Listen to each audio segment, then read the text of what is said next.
इस्लाम और कलमे के नाम पर बना हमारा प्यारा पाकिस्तान, जहां करप्शन सिर्फ एक लफ्ज नहीं बल्कि एक निजाम बन चुका है। National cyber crime investigation agency, वो इदारा जो अवाम को ऑनलाइन जराइम से बचाने के लिए बनाया गया था, आज खुद इल्जामात की जद में नजर आता है। FIA ने मुलजिम सादुर रहमान उर्फ डकी भाई की एहलिया उरूब जतोई की मुद्दत में मुकदमा दर्ज करते हुए NCCIA के 9 अफसरान को नामजद किया है। डकी भाई की एहलिया की जानिब से इल्जाम लगाया गया कि असिस्टेंट डायरेक्टर शोएब रियाज ने उनके शौहर को रिलीफ देने के लिए 60 लाख रुपए वसूल किए। बाद अज़ां 30 लाख रुपए मजीद बतौर चेक लिए गए ताकि केस को जुडिशल करवाने में आसानी हो। ये रकम सिर्फ शोएब रियाज की जेब में नहीं गई बल्कि इस्लामाबाद हेडक्वार्टर्स के अफसरान को भी बाकायदगी से पैसे भेजे जाते रहे। मुकदमे में बताया गया कि डिप्टी डायरेक्टर मोहम्मद उस्मान और डिप्टी डायरेक्टर अयाज खान को इस्लामाबाद में रकम एक तसलसल के साथ जो है वो भेजी जाती रही।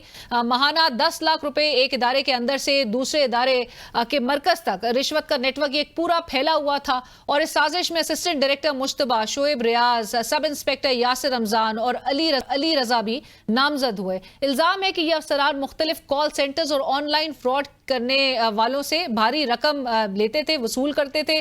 FIA की रिपोर्ट में यह भी इंकशाफ हुआ कि additional director Mohammad Sarfaraz, deputy director Jawar Ahmad, Mohammad Usman और अयाज खान समेत कई अफसरान इस दलदल में फंसे हुए हैं। ये कहानी सिर्फ चंद अफसरान की नहीं, ये हमारे पुलिस निजाम की अक्कासी करती है। हमें इस वक्त ज्वाइन कर रहे हैं साबिक DSP एडवोकेट अजीजुल्लाह खान साहब। सर अस्सलाम वालेकुम, बहुत शुक्रिया हमें ज्वाइन करने के लिए। Thank you, it's a pleasure to have you on the show. Sir सबसे पहले तो इसी हवाले से मैं जरूर आपसे पूछना चाहती हूँ, ये जो NCCIA बनाई गई थी इस इंटेंशन के साथ कि ये साइबर क्राइम की रोकथाम करेगी, ये एक एक्सटेंडेड विंग था FIA का, और सर अब हमें जो इंकशाफात नजर आ रहे हैं वो ये है कि उनके खिलाफ मुल्जमान जो हैं वो NCCIA के ही जो आला अफसरान हैं वही उनके खिलाफ मुकदमा होता है कि वो रिश्वत ले रहे थे करोड़ों रुपए की मद में, लाखों डॉलर की मद में, और साथ साथ एक अब्यूज ऑफ पावर का ये जो इंकशाफ सामने आया है, क्या ये बता रहा है हमारे लॉ एनफोर्समेंट एजेंसीज के हवाले से सर?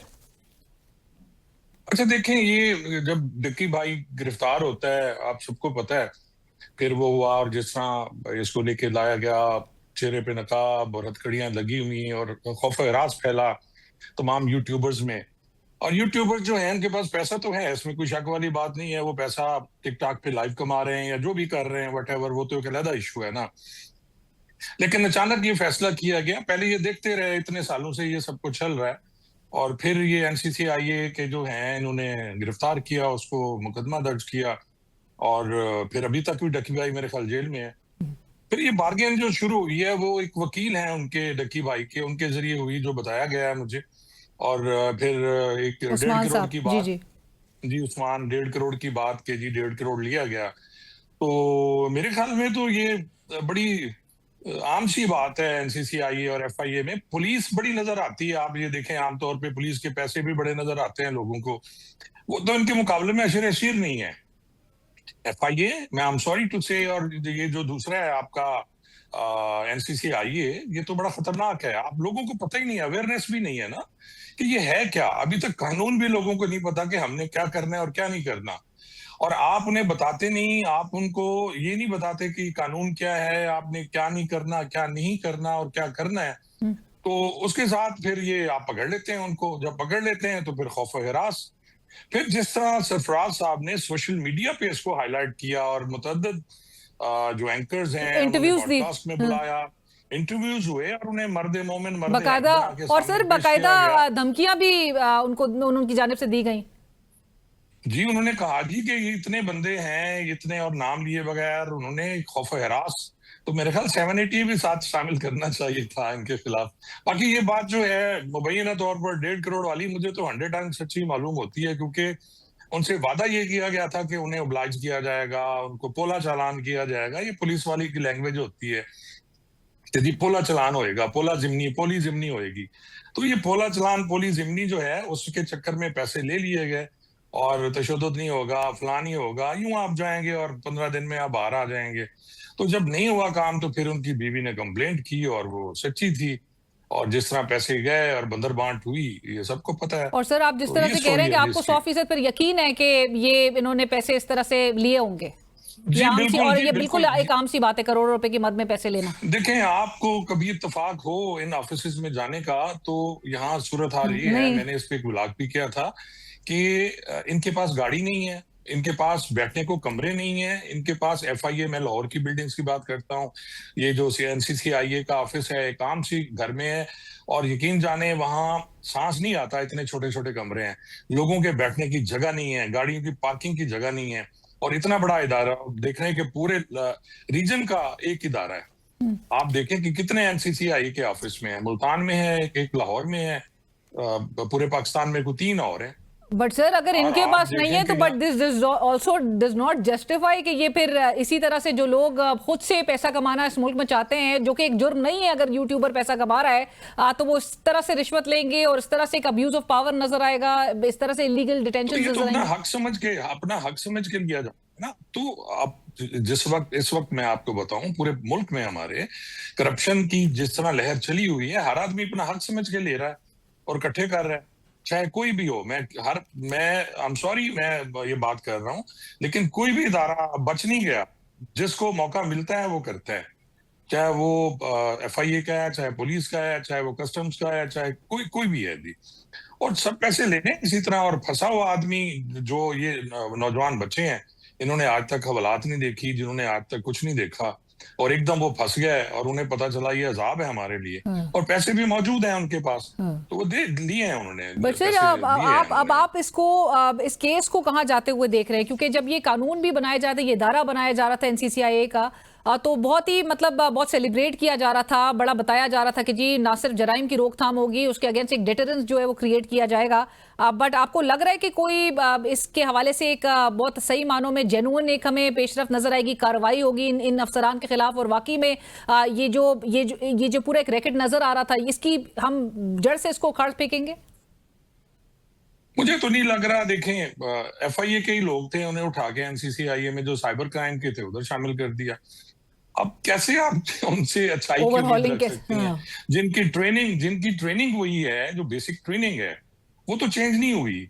अब वही लोग हैं, उनके चेहरे पे नकाब लगा के उधर बिठा दिया गया उन्हें, वही FIA के लोग हैं, वही जो डिप्टी डायरेक्टर थे वो इधर आ गए, वही इंस्पेक्टर्स हैं, वही कांस्टेबल्स हैं, तो सारे के सारे तो वही हैं। अब उनकी क्या ट्रेनिंग है जी, तो उनको सर क्या ये पता है? जब चीजें सरफेस करती हैं, ये इल्जामात भी, ये तमाम इंकशाफात सामने आते हैं, तो ये कितना डैमेजिंग है एक इदारे के लिए, उसकी रेपुटेशनल डैमेज उसको कितनी बड़ी कॉस्ट कर रही है? क्योंकि आपका मैं एक इंटरव्यू नजर से गुजरा जहां पर आपने खुद भी बताया कि पुलिसिंग और पुलिस जो है फोर्स वो कहाँ रह गई है। एक सियासी प्रेशर है, पॉलिटिकल डिसेंट को काउंटर करने के लिए उनको अंडर प्रेशर लेकर आया जाता है। कुछ हाल ही में ऐसे इंसिडेंट्स भी सरफेस कर रहे हैं पुलिस अफसरान से मुतालिक, जहां पर वाकई में बताया जा रहा होता है कि सियासी प्रेशर उनके ऊपर बड़ा दबाव डाला जाता है, और फिर उसके बाद ये तमाम चीजें भी सामने आना, ये क्या बता रहा है, और कैसे वो एक डिस्ट्रस्ट अवाम और उसके दरमियान, एक फोर्स के दरमियान, उसको खत्म कर सकेंगे?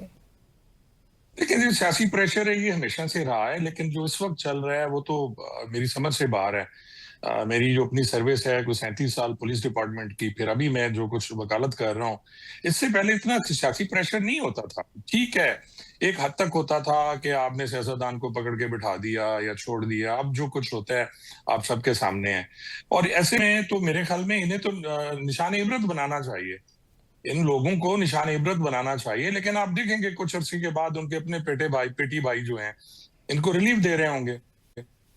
अभी कोई पता नहीं कि वो वहां बैठे कमरे में बैठे कढ़ाई गोश्त और चरगे खा रहे हो, कोई कोई पता नहीं है। अब इन अफसरान के हवाले से जो आज भी उनके वकील को मुलाकात वो नहीं कर सके, और इनके हवाले से एबीएस भी जो है वो फाइल हो चुकी है, लेकिन बावजूद इसके उनको किसने उठाया, उनको कहाँ गायब रखा, ये तमाम चीजें आपको लगता है मंजर आम पर आएंगी?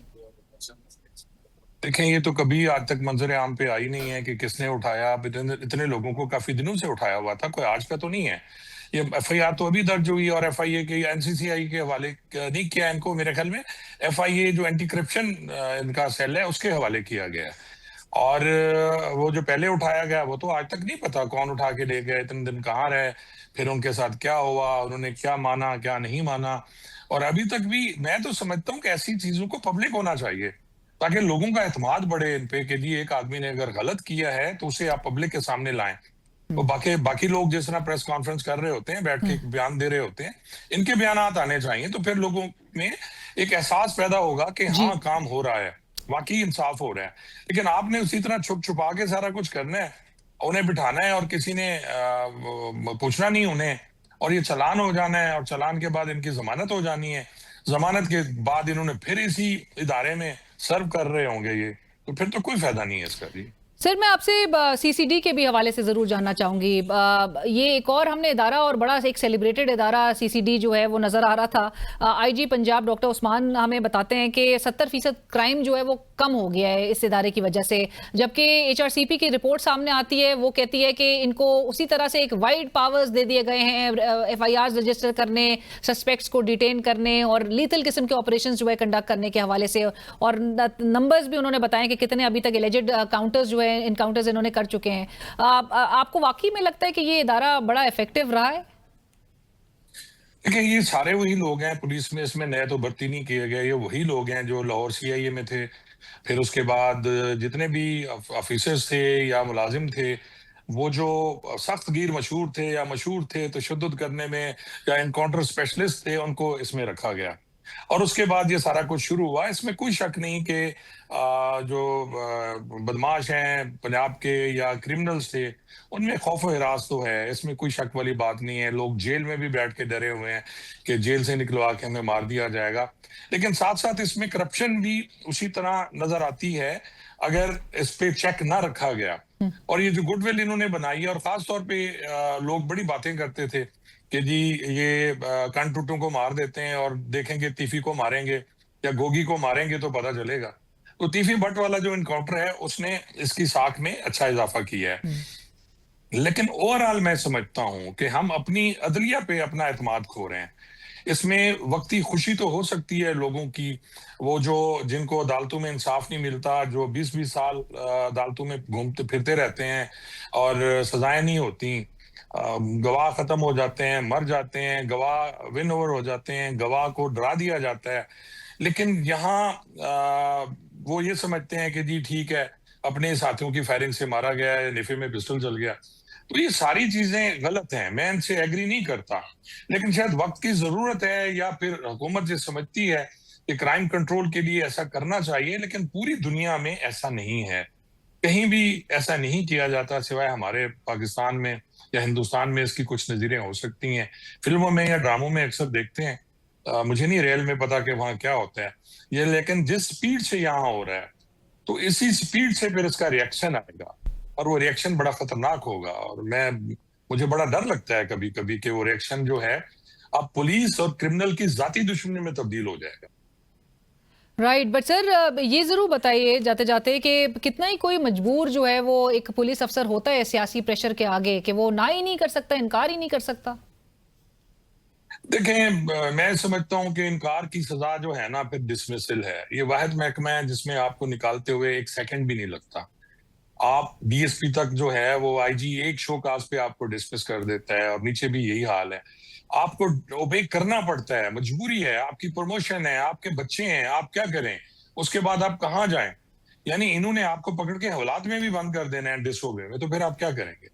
तो मेरे ख्याल में वक्त आ जाएगा। हम तो ये समझते थे पढ़े लिखे अफसरान आए हैं, पढ़े लिखे जो बच्चे आए हैं, सब इंस्पेक्टर डायरेक्ट आए हैं, ये कुछ रेजिस्ट करेंगे और कहेंगे कि जी हम नहीं ओबे करते आपके इलीगल आर्डर्स, क्योंकि कानून में तो कहीं नहीं है कि आप इनके इलीगल आर्डर्स को ओबे करें। लेकिन मजबूरी है कि आपको जो ऊपर से आर्डर्स आए हैं, और उत्तों उसे कहते हैं जी उत्तों आर्डर आए। अब ये उत्तों वाला आर्डर जो है ना, इसकी समझ नहीं आती कि कहाँ से आता है, और सर हर आप बंदा यही कह रहा था ऊपर से आर्डर से। राइट, और आप चूंकि अब एक एडवोकेट भी हैं सर, तो आप बताइए कि मतलब ये सब कुछ मतलब ये वाकई में इतना ब्लेटेंटली ये कर सकते हैं। और आप अपने इंटरव्यू में भी बता रहे थे बलूचिस्तान, सिंध और खैबर पख्तूनख्वा की पुलिस के हवाले से, और जिन जिन अफसर ने जो अवाइल में जो सर्विस अपनी वहां पर जो खिदमात अपनी कॉन्ट्रीब्यूशन उन्होंने दी हैं, तो उनके रवैये आपने कहा था कि वो बड़े मुख्तलिफ होते क्योंकि वो जवानों में रहे हैं पंजाब के हवाले से, बल्कि आपने जी। देखिए ये फिरौनियत सिर्फ पंजाब में है। मैं अक्सर ये कहता हूँ, मैंने नूरी मखलूक कहता हूँ, क्योंकि मैं खुद रैंक्स में से आया। मैं एएसआई मैंने ज्वाइन किया और मैं डीएसपी रिटायर हुआ। तो इनके रवैये जो हैं बड़े मुख्तलिफ होते हैं, और आपस में भी इनके रवैये एक दूसरे को, वो एएसपी को कहते हैं जी लाडला बच्चा है, लेकिन ये पता नहीं ये अदील वाला जो इंसिडेंट हुआ, ये लाडला बच्चा किस तरह इनके हाथ से निकल गया। बाकी तो ये कुछ नहीं कहते, उन्हें वार्न करते हैं और नीचे ये रगड़ा पूरा लगाते हैं। लेकिन सिंध और खैबर पख्तूनख्वा में वहाँ मुख्तलिफ चीज है।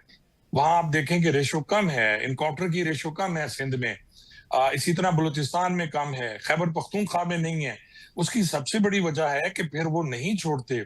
जिसका बंदा आप मारेंगे वो पठान या बलोच या सिंधी नहीं छोड़ता, वो उनकी जाती दुश्मनी शुरू हो जाती है। और यहाँ पंजाब क्योंकि हमेशा से फरागदिल रहा है सबको बुलाने में, मिलने मिलाने में, तारीख उठा के देख लें आप, तो यही है कि जो भी आता है हम उसे सलाम करते हैं और हम बड़े आराम से सर झुका के खुश होते रहते हैं क्योंकि महकूम है हम। और हमेशा हर आने वाले जो हमलावर को हमने खुशामदीद कहा है। Thank you so much sir, और इसी के साथ ही कल तक के लिए इजाजत दीजिए। अल्लाह हाफिज।